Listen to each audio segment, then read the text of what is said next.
Blossom. Thank you so much for joining us today. Thank you for agreeing to be on the show, the Rising Strong Season 2. And we're absolutely delighted to have you here today. Thank you so much for having me. It is an absolute, privilege to be here. And I'm glad to be here. Thank you. Thank you. So please tell us your full name and tell us a little bit about yourself and your immigrant journey in Canada. Okay, so my name is Marswa Blossom Yarmeto, and I got to Canada in 2006. So it was amazing. Definitely there was a culture clash, because I got to Canada from Ghana, so West Africa, Ghana, and yes, we have, Africa is diverse also, but just arriving in Canada was multicultural. It is multicultural. You could see people from various backgrounds. You could see the Indians, the Chinese, people just from all walks of life living together. And there were also some challenges too, right? But ultimately, I loved the environment. That's wonderful. Okay, so when you talk about, and this is not really on the script right now, so that's okay. But because you mentioned, okay, we'll still get to the challenges anyway, so that's fine. But I have to ask you, I really have to ask you, how was the cold? Oh my goodness. Thanks for asking. I am not a fan of the cold. I am a summer girl. I am a, tropical girl, I would tell people. I was born in Africa. I came here as a teenager. Oh. So I was already Africa was embedded in me, if I may say. So up till today's date, I'm still not used to the cold. That was the most shocking part of it all. I mentioned the culture shock, but the cold, because I think when we came, it was probably wasn't the coldest time of the year, right? But it was really still cold. We needed to have our jackets on. And yeah, that was also a rude awakening for me. An intro to what was to come. Because it wasn't winter, it wasn't fall, so it must have been spring, and I still felt the cold. Yeah. Wow, I can imagine. Yeah. And you did mention culture shock. Would you like to share a little bit about anyone? What was your biggest culture shock? I would say just fitting in as a whole, right? Because I was already a teenager. So the way the systems were different, the way we operated back home, school system, I know I would be, for example, I would be in the classroom, and when some peers weren't listening, they would send them to the office. But I realized that children had way more rights in Canada as compared to Africa as a whole, not just Ghana. The disciplinary skills back home is more rigid as compared to Canada, right? Here in the classroom, you're giving more freedom to express yourself. And it could be also taken in a negative perspective. Right. So all just observing, I was quiet, just observing a lot. So it was a little bit challenging for me, and just observing and seeing the two different systems coming from Ghana, where there was, the physical discipline aspect. If you were late, if you were talking in class, we are aware of the system, how it is with the school system back home and here. So that was one example. And So for me, thank you for sharing that. For me, my biggest culture shock was coming here, and I came just a few years ago in 2020. And back home, when somebody gets hurt, you say sorry, Right. Either you're responsible for them getting hurt or not. You should say sorry, just to show that you care. And then I came here, and when people get hurt around me, maybe they stop their foot or something happens, I just say sorry. And then I get a response like, oh, no, there's no need for you to say sorry. Nothing to be sorry about. And I go, okay, so what am I supposed to say? Right. Yeah. What am I supposed to say? And that is the right response, right? Yeah. It was very confusing for me. And then later I realized that I was, within the Canadian context, I was supposed to say, are you okay? And I'm learning to, say, are you okay? It was weird to me, right? But I'm getting used to that now. I find myself saying it by default now, which is good.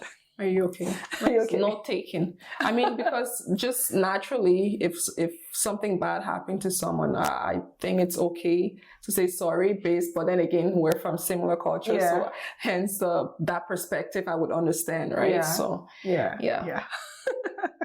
Okay, thank you for sharing that. You're welcome. So would you like to tell us about your current occupation and any other activities you're engaged in, maybe volunteering, any other thing? Yeah, sure. So currently I am an employee, I am an entrepreneur, I am an author of the children's book series that's Black, Brown, and White, We All Feel.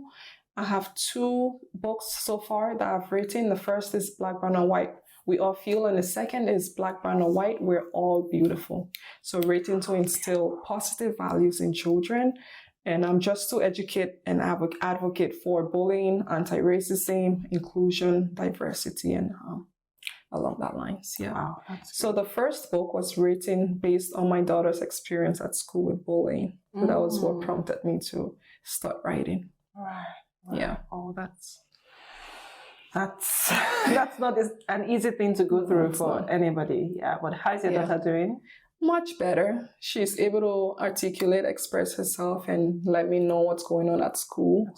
I've made several videos just trying to educate others on how to navigate this concept of bullying. For example, every day we have a strategy that I've put in place. Every day after school, on our way from school in the car, I would ask them, how was your day? Various questions. Did anything bad happen today at school? How was your time with your friends? How was your time in the classroom? There are so many questions that you could ask just to engage them and make sure everything is truly okay. I do not try and avoid closed-ended questions. Yeah. Where they can just say yes. No. Thinking about dinner, and they're like, let's get going. Yeah. Well, that's really good. I like how you've been able to take something so significant from that painful experience to bless, other people within the community and also get the best out of your relationship with your daughter. So that's very good. Well done. Thank you so much. Good. Okay, so how would you, and I know you said that you came here as a teenager, right? Correct.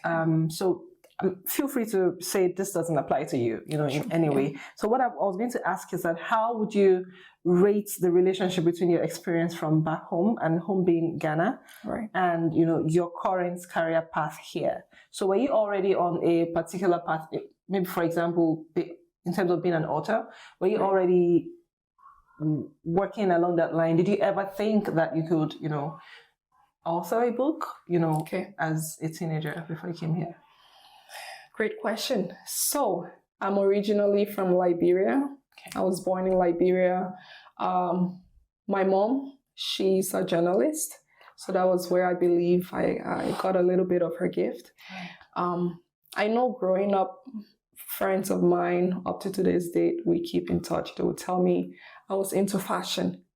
We all had our individual things. We're interested in our passions. They would say, I just like dressing up to the extent I would wear heels to school in kindergarten. So fashion, I love dressing myself up. That's lovely. So so that's something. And from what I can recall, I know we did some fashion shows and stuff at that young age too. So I did a spoken word. So I know I've been into, if not writing at that early age, but along that lines, I did spoken word.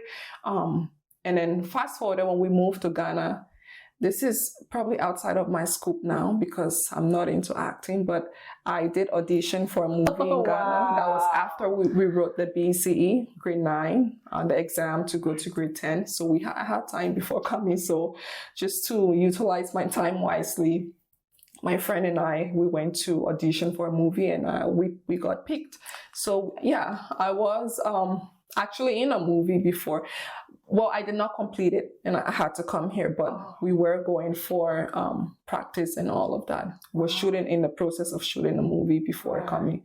So, since then I've not been in any movies, but I knew just from school, in high school here in Canada, I wrote an article and it got accepted in a news paper, I believe. I don't know if it was Toronto Sun. Wow.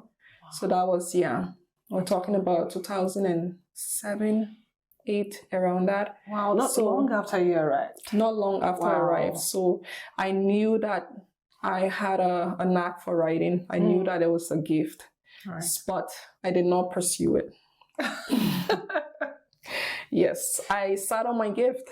So now that's why I'm so passionate about encouraging others to say, if you have a gift, just do it. Yeah, absolutely. So I sat on my gift. I mean, over the years, not entirely. I mean, maybe I did not take it in a broad sense, but I was vlogging over the years, or not vlogging, but blogging, right? Okay. So I would do a lot of writings, but behind the scene, right? Not as big as writing a book. But when this situation occurred, then it kind of just prompted me to, and I'm a believer. This is one aspect of me. I'm a firm believer in God, in my faith, in my religion. And when my daughter came to me with this issue, because it was ongoing, we moved to Kitchener 2020. And every other day it was constant. She would come home with this one. Oh, this person said she doesn't like my hair. My skin is brown like dirt. Oh, a whole lot of issues. So I kept praying, as a Christian, pray first. And after a little bit, it came to me that you can write. So why not write a book about this? So this was where the inspiration came from. And I'm glad I did. Yeah, I'm glad you did too. I wish more, parents could know about the book and, just use the information in there to support, because that's not it's not something that anybody should have to go through, not even a child, not an adult, getting comments about their looks and all of those things. And I usually say something that I don't like it when people say things like, oh, don't treat me nicely despite my skin color. I don't like statements like that. That implies somehow that there's something wrong with the skin color. There's absolutely nothing wrong, with the skin color. So when people make statements like that, when children make statements like that, or, do things like that, it just says something about the environment, the culture, and that we all have a role to play in ensuring that people know that there's nothing wrong with it. It's just different. Yeah. There's absolutely nothing wrong. It's different, Yeah. And black, brown, and white, we all feel. Yes, right? we do all feel. Yes, yes. Thank you very much for that. Yeah. Okay. So our next question is that our personal journeys often come with challenges. So can you share any difficult moments that you experienced in Canada and how you were able to? I think, of course, that bullying experience with your daughter would have been one of those experiences. Yes. Is there other ones that you would like to share? Would like to hear them. So how were you able to go through these moments? And were there any community resources that you found useful in navigating through those challenges? Right. I mean, as immigrants in Canada, certainly we face individual challenges and challenges holistically that we've all experienced, in the same way, right? I know definitely, I would say racism is something that's pretty much prevalent in our society now. I know for sure I've been to grocery stores where I felt like I'm being watched, right? I'm being surveyed, and it doesn't feel good, know? Yeah. And this is something that I know that's common within the Black community or racialized community, where we are constantly, maybe because of the color of our skin, so we're being perceived as criminals. So I hear a lot about this, and this is why it's also important to have allies, right? If you're in a store and a colleague of yours is singling out a Black person or a racialized person, you can be an ally. There's a program called being an active bystander, right? And just not just being involved, not watching injustices being meted out to people around you, thinking, no, it's not about me. At the end of the day, we're all together. It's a community. Yeah. And if one of us is getting hurt, we are all getting hurt at the end of the day. So, absolutely. I'm sorry you went through that. Yep. Thanks. Yeah. Okay. So, I also wanted to ask about the experience that many immigrants, go through in terms of finding themselves experiencing different challenges in settling in, and building their lives and beginning to thrive. Right? People tend to be underemployed, unemployed, and we've heard different cases of people saying that it's taking a toll on their mental health. Right. Some people have said they were high flyers, they were doing well in their home countries, and just coming here. Upon arriving here, they lost their confidence. I can completely relate with that. That happened to me. They lost their confidence, and it's just difficult for them to, get their groove back. So what would you say to people like this? What would you suggest would be some of the things they can do in terms of maybe if you went through that, if there were things that you did to kind of get your groove back, to build your confidence, within the system and, manage your mental health? Right. I cannot totally relate to that because I came here, when I was a teenager. On the contrary, I felt like we're at that stage in time that we were very privileged to be in Canada. I guess it depends on a variety of things. For example, your age, your profession, and maybe the time that you've come here, right? For example, there are no or little to no jobs back home for teenagers. So, on the contrary to what you're saying, I felt like the opportunity, the resources, I felt privileged. There are so many malls, so many community centers. Just the opportunity was vast for for me at that time, right? So many choices, so many jobs to choose from. Whilst, back home, it's probably who you know, connections, and there's probably nothing. Wow. You're done school and you're left just idle, pretty much, right? Mm-hmm. So, but in terms of being at an age where you've already settled back home, right? You're in that stage of your career, you're thriving, and then you come to Canada. If your credentials are not accepted, you probably have to go back to school. It's hard, but sometimes we just have to start over. And you have to go back to school, or you have to volunteer, right? That's true. Probably get connected to community centers that would be able to help you with your hours of volunteer. Just off the top of my head, just from experience with speaking with other people, I personally didn't experience that because I came at a younger age. But these are some ideas that I can come up with right now. Right. Like probably go back to school. Before that, maybe see if you can if your certificates are equivalent to what they're looking for here. If not, connect to a community center and see if someone can help you. And those are valid suggestions, so thank you. And this is why we're having these conversations, because the thing is, there's so many different stories out there. There's danger in pushing only one story, right? Right. Oh yeah. So I love the fact that you're able to say, I can relate, I came as a teenager, I can relate. So being somebody who came as an adult, I do know that it's a challenge because it's not cheap to move here, right? Mm-hmm. Especially as an adult with family and all of those things. Mm-hmm.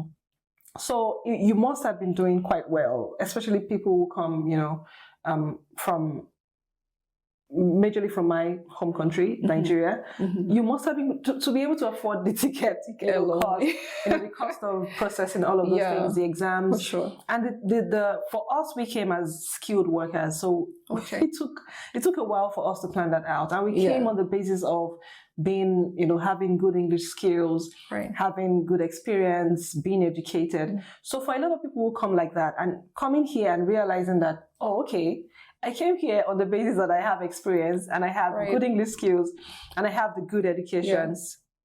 There's no job for me. Right. It can be so a huge shock. It is, you know. yeah, And then coming here, I'm feeling like maybe you were a manager or some high position, and then you're here, and you can't even get an entry-level job. Yeah. It takes a toll on, you know, the confidence, you know, and then you're speaking differently. Every other person speaks differently from you. Yeah. People are saying sorry, you know, they can hear you. Oh, Lord, sorry. It's annoying. It can be a lot, you know. It can be a lot. So yeah. But I love the fact that you were able to say, no, I can relate with that. That's another story that would, you know, be nice for people to hear. Yeah. It's okay not to relate. So thank you for sharing that. Thank you. We all have different experiences. Yeah, absolutely. As immigrants. Yeah, absolutely. Thank you. You're welcome. So, and I know that these questions were tailored more to, you know, people who came, you know, as adults. So, but I feel like you can still kind of relate with this. Mm-hmm. So if you look back at yourself as a teenager coming to Canada, if you could look back and, you know, face yourself, what advice would you give to yourself? That's a great question.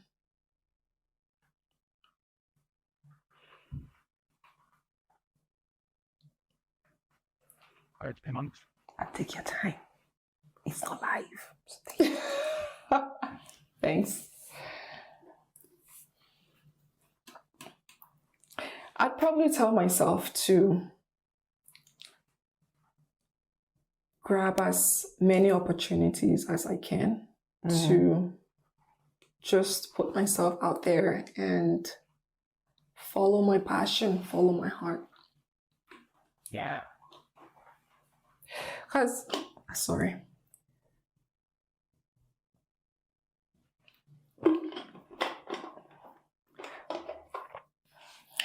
essentially, we're all gifted. Excuse me, right? I don't think it's appropriate for us to limit ourselves and put ourselves in a box, restrict ourselves. So we have to explore ourselves and see what your gift is. You may be an employee, you may have gone to school, learned a skill, but deep within, we all have our God-given talents that we're probably sleeping on. So explore. Right. That's wonderful. That's beautiful. Yeah. Thank you. And the earlier you explore, the more time you have to make mistakes, fail, practice, absolutely. without fear, and things like that. So right. Absolutely. Yeah.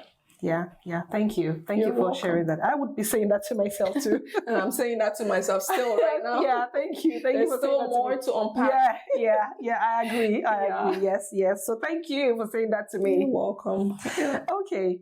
So now it's time for a little bit of fun. Let's bring it on. Let's do it. So we have a mystery activity. For this task, you will pick a number from 1 to 14. Okay. And you will have to do whatever the number corresponds to. I have it. So you pick a number from 1 to 14 and do whatever the number. I'll tell you what the number corresponds to. Okay. And you will have to do it. Awesome. Let's go. I'm ready. Okay. So what's your choice? 1 to 14. I like 14. Okay. No. This is 10. Okay. Oh, I got excited for nothing. Oh my God. Pose a thought-provoking question for viewers to ponder on. Oh boy. Wow. Is it too late to change my number? No, it's not. You can if you want to. You can change it if you want to. Do you want to pick another number? Sorry, let me just ponder on this one. Okay.